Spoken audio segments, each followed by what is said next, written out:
doing, Marcus? Good.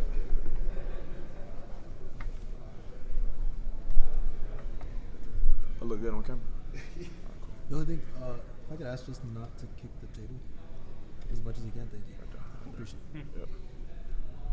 How's the morale in the locker room? Oh, we feel great going into camp on Wednesday. You know, we got a lot more team camaraderie than we did last year. So we just fired up, getting ready to go for the season. We ready for actually not even season, ready for fall camp on Wednesday. So I mean, we're just taking it one day at a time from there. Just gonna keep going. When you say there's a lot more camaraderie, what do you mean? Yeah, we're just more connected, honestly. Like, you know, Coach Landon, you know, that's one of our team pillars is connection. And I mean, we did a great job of that. You know, Coach Landon did a great job of that from the minute we finished that game last year, just getting us more connected. You know, we got guys like me hanging out with other guys like Traquez Bridges or Jamal Hill, you know what I'm saying? People that are completely out of position. But I mean, like, you know, you're more connected. And it's not even we're doing stuff that's mandated by the team.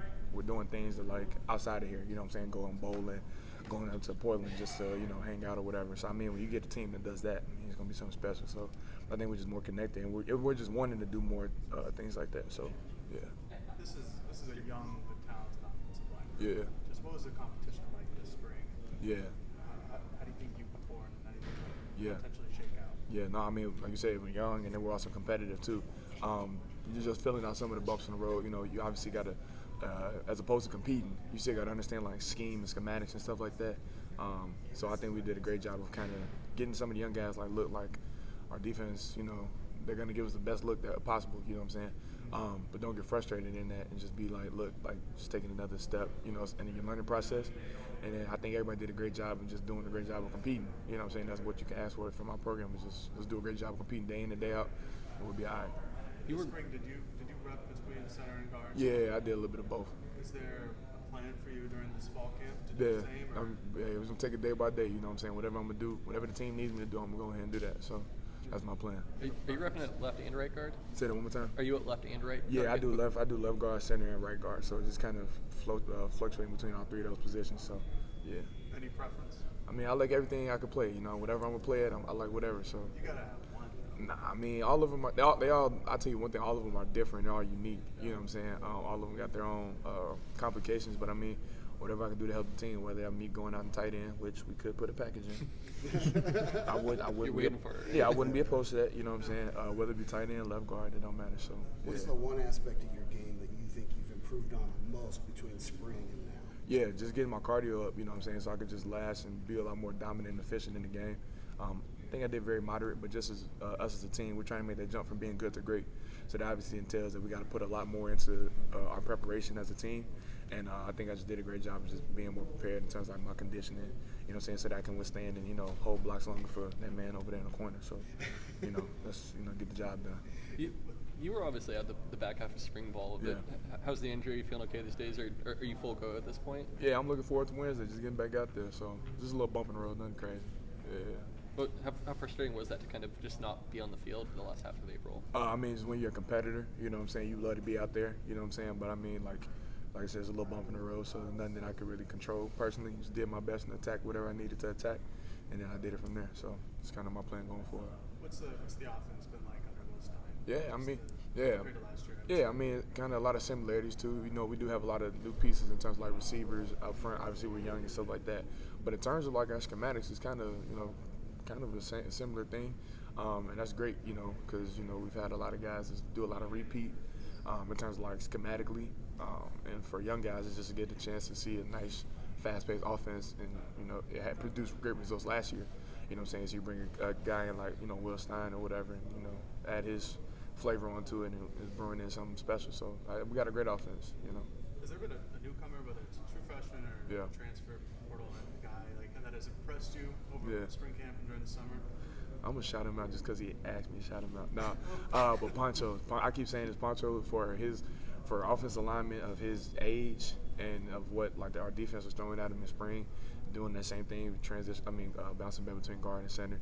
He did a hell of a job, like just attacking that head on. And I think, you know, for like I said, for a young offensive lineman, he's gonna be something great for us to witness. So I think he's gonna be one of those guys that's gonna be something special to watch. On that same note, I don't know how much time you spent with Nishad Strother, but what are your early impressions of him and kind of what's his game like? Yeah, I mean, I got to watch a little bit of Eastern Carolina film. Plays tough, just plays hard, just kind of what we needed up front. Just being additive to that. Just letting them know, like, hey, like, I know you're new. I know you got, feel different coming from, Eastern Carolina up to this program. Different level changes, obviously, but we brought you here to do what you impress everybody with on film. So just keep doing that and, just go from there. Josh was saying there's a lot of moving parts right now, Yeah. guys playing. Do you think that's going to help you guys down the line, one, getting the experience of playing other positions and also just moving around a little bit early on? Yeah, we got to think big picture. If Josh knows what the right side is doing and if I know what the center's doing, how much can that better the entirety of the offense? You know what I'm saying? So people look at, like, bouncing back and forth as like, oh, I got to do this. But, I mean, it actually helps you understand the entire complexity of a play, and you do that for 60, 50, however many snaps you got to take. I mean, just how much better can you be as an offensive lineman? So you got to look at it in a positive way. But, yeah, we do got a lot of bouncing around going on, but it's only to help the team. Following up then on what's- an earlier question, how much of a learning curve has it been with the new offense? Yeah, I mean, if you understand football schematically, you can make whatever changes you can to, like, the plays. You know what I'm saying? So I think I got a great grasp of, like, just football schematically, a great football IQ. So I mean, it was just just adding on Coach Stein's flavor to it. So for me personally, it wasn't that much of a big learning curve because football's football, no matter how you change the play from blue to yellow. You know what I'm saying? There's something small like that. Terminology. Yeah, terminology. Yep. Yeah, so it really does. Like, if you understand football schematically, it doesn't matter what you do. So. And with the moving parts, what's the key to nailing down the chemistry? Yeah, It can yeah. be hard to kind of move around. Yeah. I mean, like I said, you just got to trust the guy. In moving parts, it might seem a little foggy at first, but if Josh moving on the right, it helps him understand left a lot better. You know what I'm saying? It helps everybody all at once. You know what I'm saying? Obviously, with offensive line, you need those same. You would like the same fluidity of, like, the same 5 or however many guys going out there. But if you can better anyone's football IQ, then you'll be all right. So I think that's what flipping everything does. It only betters everybody in the room. So you can't trip on when everybody gets reps at different positions. So Right. So everybody's cross-training. yeah, everybody cross training. I think that benefits you in multitude of ways because you're not a one-trick pony. Because Terry was actually telling me this, that he knew some people that got cut just because of their inability to not play multiple positions. So I think the more that you add to your position flexibility, it only helps you in the long run, and that's what we all want to get to. So it helps you. And I know you guys did plenty of that under Mirrorball. Were you doing much of it under Clem, cross training? Yeah, we were doing the same thing at cross training. Everybody cross trained. But yeah, it was.